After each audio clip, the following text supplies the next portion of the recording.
Hey there. Welcome back to the Do It With Intention podcast. I am your host, Mindy Totten. And today, look how big I'm grinning. I'm really kind of excited about what's going on today. Y'all, today is our 200th episode.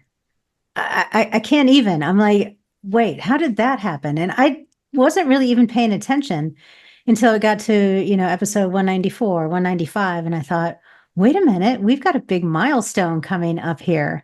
And so today, for this, our special celebration 200th episode, I thought we would do something a little bit different. And I have asked a former Bodywork Project student, Bodywork Project alumni, and bodyworker extraordinaire, Julie Taylor, to come onto the show with me and do something that we've never done before, which is I'm going to have Julie interview me about what it's like having a podcast, how we put this together, any questions that she has. And I thought it would be interesting for everybody listening or watching to really find out what it's like to have a podcast. I know that lots of folks contact me and say, oh, I'm thinking of doing it. What's it like? How should I start? So I thought we would answer some of those questions today. But before we get into questions, Julie, welcome to the show. You've been on the show before. Thank you. Yes. You're one of the very few repeat people here. So I'm really excited to have you. And I'm so glad you said yes to doing this. Before we start, can you just share a little bit about yourself and the kind of work that you do? Yes, I'd love to. And I'm so delighted to be here. When you asked me, I was like, yes, we get to ask Mindy questions today for a change. I am actually a nurse practitioner in North Carolina. And I have my own integrative practice where I really use a lot of my skill as a nurse practitioner, but combine it with more complementary and alternative therapies. I do foot reflexology. I work with herbs and lifestyle and equine facilitated coaching, actually. So I do a lot of things at this point in time, but it's just a culmination of lots of years. So. Yeah, I remember one thing you said when you were on the podcast before, you were talking about really paying attention to what lights your heart up and making that part of your wheelhouse instead of just paying attention to what's already in your wheelhouse and trying to make it go from there. I thought that was really wise. And you have certainly done that in such a beautiful way. Those of you who are listening, if you didn't quite hear that one thing, it's equine facilitated therapy, which we should have another whole podcast on. But basically, you tell us what that is. I work with my equine partner, my horse G, and we coach people with health, lifestyle, decision making. If people are feeling stuck, mostly with women, there are a lot of things around boundaries and really just putting yourself forward in a way that that you're comfortable with. And moving forward. So it's really, it's a relatively, horses have been around for a long time and folks know the value and the benefit of being with horses. But this is a sort of, kind of newer age idea about working with the horse, partnering with the horse to do the coaching. So. Yeah, well, I remember when you were learning this skill, this modality, and you needed to practice on some people, and you said, hey, do you want to, do you want to come over and, have me do this practice? And I was like, ugh, like, I don't really like horses. They're kind of big and they kind of scare me. And, and you were like, oh, just see. So I went over, long story short, you said, okay, let's just go into what do they call that? The yard, the paddock, the round pen, the round pen. Let's just go in there and stand there. And I was like, I don't know if I can. And then I just started bawling, like crying and crying and crying and crying. I was like, okay, maybe something's here. Yeah. Well, the horse's energy bubble is so big. Ooh. You don't have to be in the same 5 feet space. We kind of have gotten, accustomed to thinking our personal space, but the horse's heart space and just their whole electromagnetic field is huge. And so that was such a powerful experience for me. Yes. Who was like, yeah, man, that's probably not going to do anything for me, next thing you know. So we will have you back on to talk more about that because I think people would enjoy that. But let's talk a little bit about podcasting and 200 Yeah. episodes. And I'm sort of going to hand it over to you, which is Okay. letting me be vulnerable, right? I'm like, oh, wait, Right. this was a good idea I had. Now that we're actually doing it, I'm wondering if this is a good idea or not. So It's a great idea. I'll hand it over to you, Okay. and then we'll take it from there. Okay. Well, after 200 episodes, I know that you, when I listening to, I've probably heard all 200. You usually ask any guests that they have, is there something about them that nobody else maybe knows?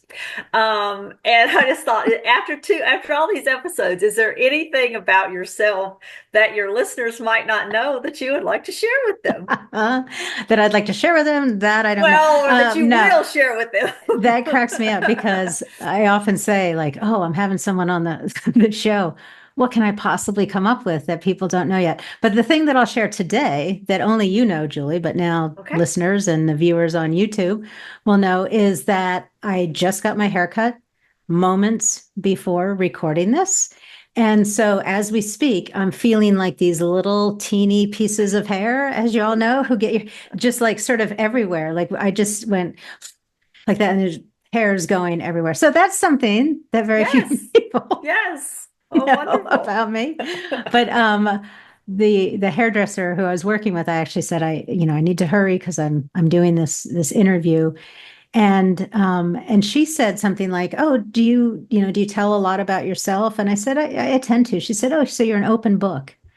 And I was like, I don't know. I think that maybe I am an open book. I Hmm. like sharing mistakes and goofy things that I've done so that people don't feel quite so alone with their own Yeah. mistakes and the things that they've done. So Yeah. Well, and we're talking about 200 episodes. In the world of podcasting, is that a big deal? Is that a, I didn't know that it was as big of a deal as it is. So I did a little bit of research. I was like, oh, 200 episodes. That's kind of cool. And, we're so used to hearing about the really giant podcasts, right? people who have, gazillions of listeners and they've been doing it for years and years and years. But this stat that I looked up, and I had to look it up a couple of times just to make sure that I got it right. You'll read different numbers, but the sort of the consensus is that 99% of podcasts never make it to the fourth episode. Wow. Can you believe that? I was thinking No. it was maybe, didn't make it to the 50th episode or something like that. And I was like, whoa, look at how fancy pants I am. I was just like, wow, that's really something. And I think it's something that I'm most proud of Yeah. because it started the podcast just before the pandemic, and then all that went down. But the thing that I feel most proud of is that we've been able to be consistent. So, we started, this is classic Mindy. We started with, I'm like, if a little information is good, then a lot is better, right? So my Right. podcasts need to be an hour long and we need to do them twice a week and we need to da, da, da. And what I learned is what we all know, that if you're thirsty, a fire hose isn't Right. going to help you. So it's evolved and it's, changed a little bit, but I think I'm most proud of how consistent we've been able to get it out. And when I read that, episode 5 is a really big deal, let alone episode 200. I was like, oh, that really makes me feel good. So I mean, when you feel good about this, though, what emotion goes with this whole milestone for you? I mean, like in your business and in your life, and what goes along with this milestone for you? I think the emotion that I feel is surprise. Is that emotion? Like, Yeah, well, it wow, can we've be.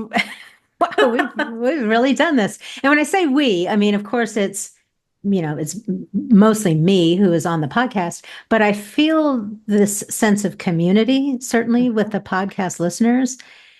And, all of us are on this journey together. So the fact that we've gone and now have recorded 200 episodes is just like, it's just joy. It's a little bit of surprise. And there's also pride. Like, I'm like, oh, that's something I'm really Yeah. proud of. And I think in our industry, and as women in general, we're not usually encouraged to be proud of things that we've done. And so I'm trying to lean into that a little bit, step into it, and be Just like, this is an embrace what you've built, yeah, this is an and just accomplishment. embrace what you've built. Yeah. So backing it up a little bit, what made you really kick this off? What made you decide that this is what either you needed to do, your business needed, or what the world needed? How did you make that decision? The reason I laughed is because you know that saying, "Oh, if I had known then what I know now," right? Yes. I don't know if I would have started. No, I definitely still would have started it, but I think that it was an advantage for me not to know Mhm. what I know now, because there's Right. a lot that goes into it. We can talk about that if you want, but um, back in the day, so the first podcast dropped. I had to look this up before the episode today. The first podcast dropped in October of 2019. And for that to drop that day, I had recorded probably 10 episodes before that time and then started releasing them in October. And I was playing around with the idea at the time of getting off of social media because social media never was a good fit for me. I never felt I never felt uplifted while I was on social media. And when I was trying to grow the business on social media, that felt really gross, you know. But everybody told me, oh, you have to do that. You have to do it, or you won't be able to have Right. an online business. And I just thought, you know what? I'm going to try something else. And Yeah. podcasting was really big about 5 years ago. Everybody and their dog had a podcast. And I was like, do I want to contribute more noise to the world? I don't know if I want to do that or not. And like many of you listening, probably it was just like one more thing to do. Like, I don't know the technology. I don't know that, you know, I don't want to hire people like, oh, this is too big of a deal. But I got some really good advice from Teresa Reed, who's many of you might know, the tarot lady. I said, I'm thinking of doing this podcast, but oh, it just seems like a lot of work. And she had a podcast at the time, and she said, you know, it can be a lot of work, but it doesn't have to be. She said, my podcast is very punk rock. It's just very, here's the information. It's free information. I want you to use it. And if there's some mistake, you know, that's no big deal. Well, That helped me so much, Julie, because I was like, my Virgo self was like, oh, it needs to be just this way, you know. And in 200 episodes, there have been my dog George barking and interrupting. There have been, you know, that's telephone life. calls. And I'm like, I don't need to go and make all of that pretty and perfect because I'm just showing up as who I am, you know, and just giving, again, being of service, giving some information that I think could help people. So it really was like, do I want to try to do this social media thing that doesn't feel good to me, doesn't feel in alignment with me and who I am, or do I want to try something new? And so that's why I decided to give it a go. And then the other thing, podcast listeners know about this, you know about this too, but I was doing all of this and figuring all of this out right when my younger brother died. And so it was a time of great grief and mourning, of course. And it was also a time of that I was very aware of how limited my time was here on earth because my brother had died pretty suddenly. And it was like, what the hell? I'm just going to go for it. Like, I'm just going to try it. And if it doesn't work, it doesn't work, right? I've recorded a couple episodes and I was about to drop an F bomb, but then they put the little warning on your episode. So I'm not going to drop that, but I was just like, oh, F it. You know, like if it doesn't work, it doesn't work. But I sort of out of honoring, you know, my brother's life, I wanted to try to make my life. I wanted to not be scared anymore, you know, and just try it. So that was a piece of getting it started as well. Well, and and it goes back to, I was one of your original Bodywork Project Yeah. students. And one of the things and we're all type A, most of us. But most entrepreneurs I think are just because of the nature of the business. You almost have to be, I think. But the one thing I think that you stressed was don't let that perfection paralysis keep you from moving forward and doing what you want to do. It's never going to be perfect. We can work at it and, but like you said, you just got to put it out there. And if it goes, it goes. And yeah, you can't control everything. right, So. right. As much as we might try. And I talk about first pancakes a lot, so if you've never heard of that, listeners, the idea is that, when you make a batch of pancakes, the first one's always bad, it doesn't come out as well. But you've got to make that first pancake before you can get to the other ones that are much, much better. And if you just focused on that very first one and it wasn't perfect, you'd never go on to the really delicious pancakes that are there. So I think this podcast was very, very much that, because there are a lot of pieces that go into it. And now it's sort of second nature for me. But in the beginning, I was like, oh my God, like I don't know what I'm doing. How am I going to make the platforms talk to one another? How do I do any of this, without, I didn't want to break the bank either. I didn't want to hire professional editors and this and that and the other. So yeah, it was a big first pancake in the beginning. Is it fun? Is it fun having your own podcast? I know there's work. I mean, there's work involved, obviously, but is it a fun thing to do to have your own podcast? I think it's fun. I think it's I was about to say it's so much better for me than trying to do something like social media that not only was I not good at, but I dreaded it. Like I loathed it.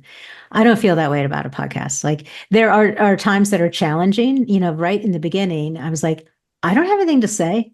Don't we all think that? Like, what do I have to contribute that, hasn't been said already or that, but I came to recognize, and I say this to students all the time, and I truly believe it. Nobody says what you have to say in the same way that you have to say it, And so, I think my experience with this podcast has been a lot of fun because there has been a lot of joy. There have also been, heart aching time, like this was going through the pandemic and, people were rightfully so terrified, how am I going to make a go of it? What am I going to do? There was a lot of community angst and sadness and grief, and then there's also been, celebration and joy. And I probably get a couple of emails every week from people just saying, thank you so much for doing this. I really, really love it. I just graduated from school, or, I've had my own business 20 years and I just found this and so helpful, so that is really rewarding as well. Well, and I think your podcast was quite beneficial to body workers during the pandemic because most of us had to close. I mean, most of us could not do hands-on. And, your podcasts were available to kind of bring a light to what you could do. What are some other things that you might offer your clients? And, and you had you interviewed other speakers that brought good ideas. So, I mean, I feel like it was a service that you did for folks during that time. Yeah, I hope so. I mean, that's part of the intention. Get it? Yeah. And yes, do it with intention. Yeah, that was part of the intention of course, like we all want to be of service to people or we wouldn't, be in this work. What's hard about doing a podcast? There's a lot that's hard about it too. So I don't know if it's hard or not. Or challenging. Maybe challenging. That's a better word. Maybe it's a better word. Challenging is good. It can be challenging to come up. I mean, it's not so much anymore, but in the beginning it was like, what am I going to say? Like, what are the next 10 episodes going to be about? I was like, it can be challenging to say things without sounding like you're a cliche. So, like I can talk to you. And when you were very first starting off, I could say with all honesty, like, I know you as a person. I know you as a practitioner. This is going to work for you. I just know it. You are the kind of person this is going to work for. And I can say some stuff like that on the podcast and be just as sincere and just as honest and sound like such a cheeseburger, like, don't worry. It's you'll get the momentum. It will happen, and I'm like, oh God, I sound like kind of a goofball here. So that can be challenging to say things in a way that, that comes from my heart, like this is who I am and this is how I talk. And it is sometimes, I am a cheesy sometimes because that's just who I am and like the optimist that I am. And it can be challenging sometimes. The flip side of that is to say things that people don't want to hear, like Right. to say the hard things too, like Without sounding judgy. yeah, like you may not make it if you're just relying on social media. And here are the reasons, da, da, da, da, da, da, and here's some other things that you can do, da, da, da, da, da. But I wouldn't be surprised if that's what happened, because this has been my experience. And yeah, without sounding teachery, because I was a teacher for so many years and, Yes. yeah, just do it. Just do this thing I'm telling you to do. Right. So, Yeah. how do you get your ideas? You said it was in the beginning, it was a little challenging to come up with ideas, but how Yeah. do you get ideas? Well, now it's much easier because now as I said, I get a couple emails. I get several emails every week with problems or situations, or this has come up. What should I do? And I never answer those emails personally because, of course, I don't have the resources and the time to do that. But a lot of them are topics for the show. So that's really, really great. And then things that happen to me, like I don't even know if this episode has dropped yet by the time. Anyway, I went to a farmer's market and there were, obviously several different vendors there. And this one vendor was so graspy. He was so like, hey, have you thought about lasagna tonight? Why don't you come over and have a taste of my lasagna? Why don't you do? And I was like, oh my God. And then other vendors were just there connecting. This one vendor was being transactional and trying to sell. The other was trying to connect with me. And of course, I bought the thing from the person connecting with me. So just things that happen in my experience that I'm like, oh, I'm definitely doing a podcast about this. Because in this example, when you're graspy, your energy is like me, I need. Desperate. Yeah, totally turns people off, So yeah. I get ideas from that, from my own experiences. And then I also, trends or things that are shifting or changing within the industry. So what I've learned over the 5 years that I've been doing this is that I'm really starting to lean more into who I am as well. So what does that mean? So I am unapologetically old school. I know that our industry, our work is absolutely about connecting with people one-on-one, holding space for them, being present, being neutral. And I'm going to lean into that more. Like that is not considered like cutting edge, right? Right. So I'm not a proponent, for example, of having AI write your blog posts because it sounds like AI has written your blog post. You're not connecting with people genuinely. And through over 5 years, I think in the beginning, I had a lack of confidence there. I thought I needed to be addressing the same things that other people were addressing. And I think I've grown into comfort and confidence in, no, like this is who I am. And this is what I've seen work over and over and over again. So I think I've just done a big circle somewhere. Julie, you asked a question and I may have lost the thread. Did I do that? Did I go off on a tangent? Nope. Okay. I was asking you, kind of how, hard things and then how do you get ideas and I think that all came full circle to that, Yeah. So, it's interesting that people, it's interesting for people to know that, if they write in or if they ask a question that it may be something you can relate to and you have a lot of experience with, and it may come up on a podcast at some point. Yeah. I mean, that's a great feeder area for ideas. Yeah, absolutely. And then also ideas come up from things that people inside the Bodywork Project are struggling with or in the next level program or so I tried to make the episodes as applicable as, practical as possible. One thing that's changed and evolved a little bit is that right early on, it was like episode 20 or something like that. I put a call out like, do you like the really long episodes, the 45-minute hour episodes, or do you like the bite-size episodes? And it was like 60-40, 60% bite size, 40% like the long ones. So I'm like, okay, I don't have to make every single one of these. Some podcasters, like every podcast is like 3 hours or something. Like Yeah. that's heavy Or even duty. an hour. I mean, and I know myself, things that are an hour long, if I get stopped in the middle, I can't find it again. It's like it disappears into never, never land, and I can't ever find it Right. again. Or I do this. I don't know if you do this. I'm like, oh, that really sounds good, but I don't have an hour right now. So let me put it Right. on my list. Hmm. My list is like this long. I never get to any of them. Whereas if Right. it's like 10 minutes, I'm like, yeah, let me hear that. Let me see. Yeah. So, Or I can do that just walking around the house for a few minutes. I can right, play that. But right. Yeah. yeah, I do find myself getting lost if I stop in the middle, then I can't ever find it again. So it's just my technology issue, not yours.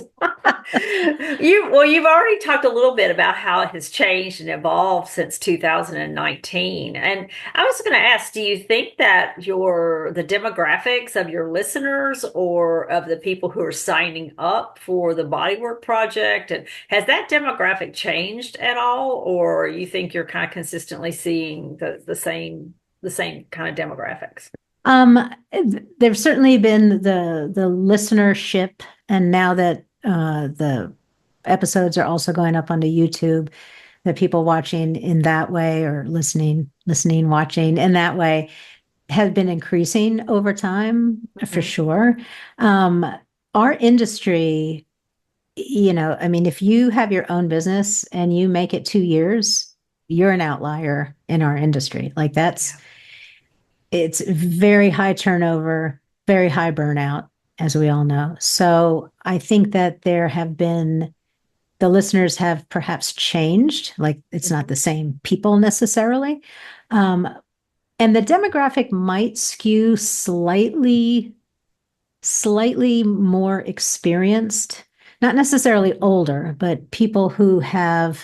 I have a lot of people who have done something else Hmm. and then want to Yeah. try this bodywork thing, so that is very clear with the listeners and the students inside the Bodywork Project. Um, I think after the pandemic, the pandemic, I don't know about you, Julie, but I don't often give it the importance that it deserves. Like that, when you think about it, the pandemic really changed Everything. everything. I mean, every person was Hmm. affected by the pandemic, every industry, and I think that one way that it affected body workers is that the people who didn't really have their hearts in it, didn't really feel called to do this work, did something else, found something else to do. And so I feel like the people who resonate with me, who resonate with this podcast are generally people who are in it for the long haul. Like it's not just this passing thing they want to try. It's like, no, I've done other things and this is really what I want to sink my teeth into. So that may have changed a little bit from the beginning, because in the beginning I was like, I didn't know who I was talking to, if anyone, but I feel like that's really solidified with the listeners and the students. Well, and that's why I was asking, because I think you're right. I think that the folks that are hanging around and doing body work and doing those kinds of things, like myself, we are very committed to what we're doing, but we also had to face a vulnerability, that our livelihood was totally based on interacting with people face to Mm-hmm. face, and Mm-hmm. that's a very vulnerable place to be, Mm-hmm. in a situation like the pandemic. Yeah. I think. And so Yeah. I think we're still seeing some fallout from that. Yeah, for sure. Yeah. Um, I just thought of something else. I hope I'm not messing up your flow or anything, but I No. just thought of something else that's fun about doing this podcast, which is that I get to do whatever I want to do. So Yes. that's pretty cool. So Yes. because I don't have a corporate sponsor or like I get people who contact me or interested in advertising on the podcast, and I'm just like, I don't want to do that. Like I want to say what I want to say and target the people who I want to target and just really be myself rather than what I think people might want to hear or the kind of person that I should, big quotation marks, be. Like a story I've told before is when I set up my website for this business, for the coaching and mentoring business, I was working with a professional coach who was helping me, and she said, "Okay, so for your photos, you're going to need to do blazer, and heels." And I was like, "Oh, hell to the no!" Like, I mean, you're laughing because can you see me in a blazer? Like, I've worn blazers No. before. Like, I Oh, I have done have that, too. and I gave them all away. well, and I see people in blazers, and I'm like, they look great, they Yeah. look, but it's just not me. And I was like, no, no, I'm not doing that. So it feels like that with the podcast, and that feels fun. That feels validating. Like I can, do what I want to do and speak to the people who I really want to speak to instead of kind of maybe muting the message because I don't want to irritate this person or upset this person, whatever. So that's a lot of fun. Or go against this advertiser or that Right. advertiser, Exactly. So, Exactly. well, you've made it sound like such a good time. If any of your listeners are Ah, interested in doing their own podcast, do you have any advice or where you might refer them? I mean, how would they even get started if they're yeah. thinking? If this is like a bubble, above your head, you have the Mhm. little bubble above your head. If Yeah. you're thinking it, Yeah. what would you say to them? I think that's a great, great question. And the the answer is, like I just said, you can do anything you want. I mean, in our day and age, anybody can put a podcast together and can put it out there.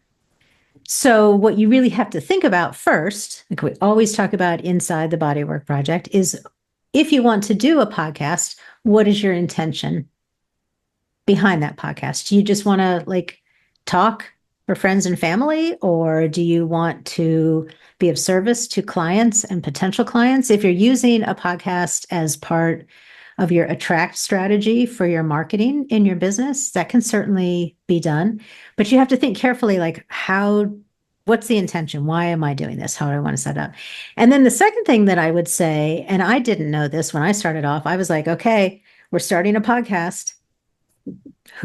We need 200 episodes. No, I'm like, I didn't know sort of what I was doing really, but a great way to start is to do a podcast series. So you start in the beginning, you're just like, I'm just going to do 8 episodes or 6 or whatever you want to do. And these 6 episodes, I know I can use the example of chakras. So there's going to be 8 episodes. There's going to be an introductory episode. And then each episode, I'm going to talk about one of the chakras and what they're about and how people think of them and, how people can use them to add another layer of information about their health. I'm going to do, and then that's it. That's the 8 episodes. And in that way, in biting off a smaller chunk, in doing your first pancake, it doesn't seem so overwhelming. You're like, okay, let me do 8 episodes. And you might hate it. You'd be like, that's okay. Because now I have this 8 episode series that I can put on my website or I can sell or I can, do whatever with. But you might really love it. And then you can do another series of 8 or 10 episodes. And then you might really love it and just want to do your own podcast. And that would be fabulous. But then you're not in this position of 99% of podcasts who never get past the third Oh, episode, and that's so discouraging. yeah. Yes. Yeah, because of course, we all want to, we're human beings, so we like the idea of completion and closing the circle, and then that goes. So where to start? You can just literally go on and Google how to start a podcast, and a bunch of stuff will come up for you. I used an article by a guy named Pat Flynn, who some of you might know. He's got a big business podcast, and it was just sort of a step by step. Now, these step by steps on how to start are probably going to be way more than you need. Like, you don't need professional editing equipment. You can use GarageBand, you can use iMovie, there's a lot of, you can even use Zoom. You and I are on Zoom right now, so you don't have to.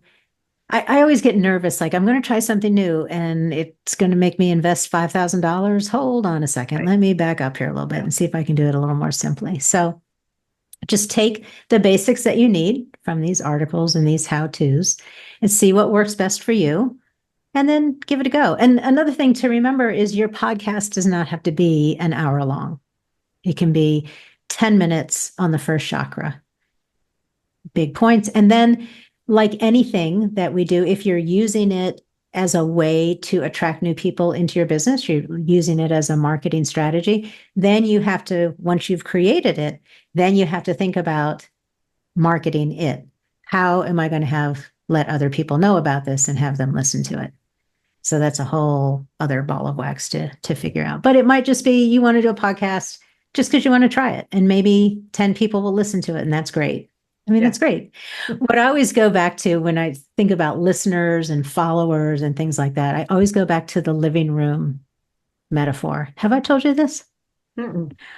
I am like, okay, because, whatever. You put a video out on YouTube and 13 people watch it, right? And it's like, oh my God, I'm such a failure, because we're so used to these ridiculous numbers from influencers and millions of downloads. Taylor Swift's Shake It Off has 1 billion downloads, and we have 13. I always go back to, okay, first of all, each of those 13 views is an actual human being. And then I always go back to my living room. Could I fit that number of people, viewers, followers, listeners, into my living room? Like 13, that would be kind of crowded. Yeah. And I'm like, that would be a wow, lot. that's kind of a lot of people, And then if you have 200 people, well, there's no way. We'd have to go out into the yard, and and that makes me just like, these are actual human beings. These are actual people who are listening to this. And that brings it and makes it so much more grounded than this nebulous number of thousands of gazillions of listeners. Right. Yeah. Well, I think the trend has gotten to be so great, as far as the influencers and these folks, and they get paid the more people that like and subscribe and all this stuff, and they have a different intention. I mean, that goes back to what you said before, that is your intention to be an influencer and have a gazillion followers, or is your intention to be of service and provide the knowledge that you have, for people who need that knowledge. Yeah. We don't need what most influencers tell us. A quick aside here. So I was watching this documentary about child stars, and you probably know this person, Julie, but I hadn't heard of her, and everyone listening is going to laugh that I hadn't heard of her. Have you heard of JoJo Siwa? No. Okay, thank God. Okay, so she is big time influencer. She was a child star singer. I think she was originally like on Dance Moms or one of those reality shows. Okay. Anyway, in this documentary I was watching, she was saying, she's a young adult now. She was saying that she records and uploads 250 to 300 videos a day. A day? A day. So she's like, basically, I film my entire life and put it up, because she's in this loop now where she has to have X number of followers so that she gets paid X amount for being this. And so it just is this churning thing that keeps going. So most of us, as you were just saying so wisely, that's not who we are or what we want to do, right? We want to be of service, and, if we can make somebody else's journey, somebody else's path a little lighter, oh man, that's so great. And that's such a rewarding thing to do. Yeah. One other thing, this is just curiosity. Have you gotten any negative email or negative comments from people? Has that been a problem for you at all? Hate mail? Yeah, just the snarky, stuff that I've I, seen on I, podcasts in the past. well, it may be because I'm not on social media. Right, right. Maybe if I was on there, there would be more things posted, but I can't think of any like negative feedback. I have gotten, like I asked this question and you haven't put it on the podcast yet. I'm like, yeah, well, Oh, that okay. doesn't automatically happen. Okay. Um, and then, people sometimes ask questions that are good questions, but they're not appropriate for the podcast. So, like, I don't generally, if ever, talk about a particular technique in a certain modality, right? Because that's not what this is about. This is It's about not general enough. the business side of your practice, not about, which way the vomer rocks in flexion. So people have said, why aren't you answering more about craniosacral therapy? Because this isn't a craniosacral podcast. Right. But nothing, no, nothing that is, I'm like, oh gosh, that's terrible. Um, People might think, no, I don't think so. What has been, I know you interview other people and other experts on things. What's been your most, I guess, fun or memorable interview? Can you think of one that stands out with any of the folks you have talked to? Well, I loved talking with you. Seriously, I loved interviewing you. So I've really pulled back from Hmm. interviewing other people. This strange thing happened. So start the podcast up, and I know a lot of people who have expertise in certain areas and I Right. want them to come on the podcast. So I invite them on and then I interview them. And then there comes this kind of shift, this turning point where your podcast becomes popular enough that other people want to be on it. So then I start getting pitches from people who say, "Oh, I could come on your podcast and talk about this and talk about that." And most of the people, first of all, have never heard the podcast. Right. The pitch says something like, "I'd love to come on and talk about whatever cryptocurrency." I'm like, "Yeah, that's not going to happen." So I really pulled away Yeah. and just was like, "No, no, no. I'm good. I do mostly single host centered Right. podcasts." But what's been really fun is interviewing students, like student Yes. success stories. And that's what I'm Yes. saying. Yours was really Yeah. fun to do, just to see and to share how far people have come, and people who in the beginning thought, I can never do this. I don't know if I will be able to have this business, and then who have this really successful business. And the students come from so many different backgrounds and modalities that I think it's really interesting to share that, because I can get here and stand up and just be like, here's what you do and this is going to happen, it's going to be great.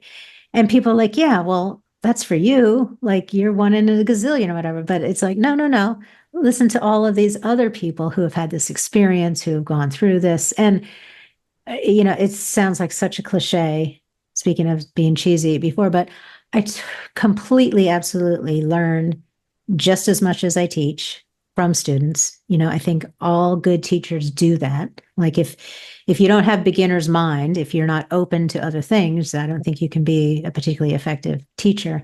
So those interviews are my favorite for sure. I think the podcast just dropped today. We're recording this near the end of 2024, but I interviewed someone who's what does she call herself? A professional women's stylist.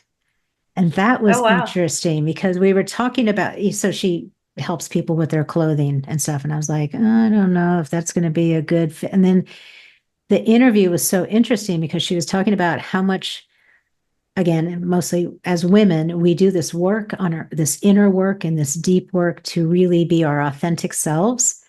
And then we don't even really care or think about the outward appearance. And does our outward appearance reflect this authentic self that we've been working on? So things like that are surprising, that I've been like, oh, that's Yeah. really something that, I wouldn't have thought of for body workers, but it's really applicable. But, I can, tell your listeners from experience, you walk the talk. You do what you say. I mean, you have done it. You have been there, and, And hopefully, people enrolled in the Bodywork Project and people thinking about it will follow through because you really do know what you're talking about. I mean, you Oh, really thank you. do have the experience and you teach it in a very non-judgmental way. You really are there to be of service and support the folks in your program. No, thank So, you. That's what yeah. I try to do. So I appreciate those words. Thank Yes. you.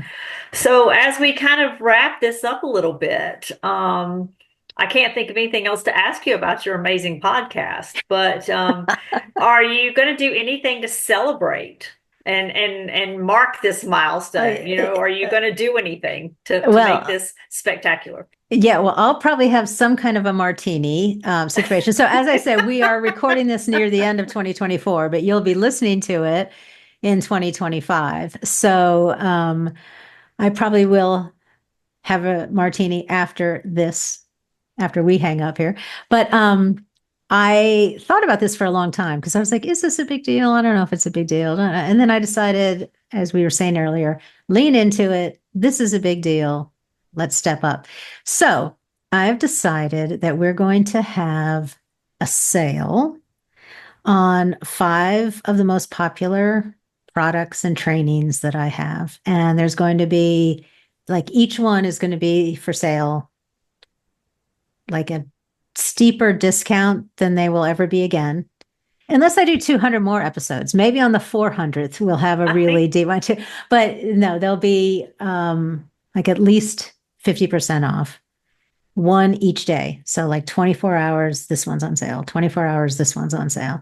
And people can get as many or as few of them as they like, just as a way to say thank you to the community, to make things even more accessible for people. If it's something that you've been thinking about, but you're not quite sure, this would be a perfect time to do that. And to find out about them, like to be the first people to find out, it's ideal if you get on my email list. And I try, goodness knows, we all get inundated with emails. So I try to be really thoughtful and intentional about the emails. And so I email once or twice a month, and that's it.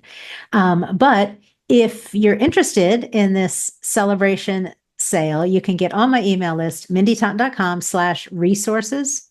Sign up there. Not only will you get a bunch of cool free resources to use for your business, but you'll be able to find out about this celebration sale. I'm not quite sure when I'm going to run it. At first, I was going to be like, okay, the first full week of January. But that starts January 6th. And I'm like, I don't, things might be crazy, at least in the US right then. I don't know. So then maybe I'll do it the following week, but that starts the 13th. Is that a lucky number? So I'm not quite sure when these 5 days are going to be. So if you sign up though, mindytotten.com/resources, even if you're like, you're listening to it now, you're not sure if it's next week or the week after, just sign up for that list. And then you can find out all the information. Okay. Well, wonderful. That's very exciting for folks who've been on the fence or just listening, and it's a good time. That'll be a great time to get in on your programs. Well, I thought it would coincide well with the beginning of the year, because in the beginning of the year you're like, okay, well, first of all, you're just like, I've eaten so much chocolate and so many rich foods, and now it's time to just really focus on me and my business. And okay, where do I start? This might be the perfect place to start. So you can check that out. Okay. Well, Thank Julie, you. thank you. You are the best. Maybe we should have guest podcasters. Then I don't I know. will never say anything again. We'll just have people come on and do the show every week. Well, it's been fun to ask you questions and to find out more because I listened to the podcast, obviously, but I learned a lot about just the background and the nuances that you might miss if you didn't have all the information that you have. Yeah. Well, thank you. Experience. Thank you so much for doing this with me. As always, I appreciate you, and I think that you are just a rock star. And give people, if they want to know more about you and your work, will you give them your website real quick so they can reach out? My website is integrativesolutionsforhealth.com. Okay, and we'll put that in the show notes for sure if people want to find out more about you and your equine coaching. So thank you so much for doing that. Thank you. So everybody listening, thank you for sticking with us and being around for 200 episodes. It's just absolutely amazing to me. So we'll be back in a couple of weeks with the Do It With Intention podcast. Until then, I hope you keep doing your beautiful, wonderful work. Keep putting it out into the world and keep doing it with intention.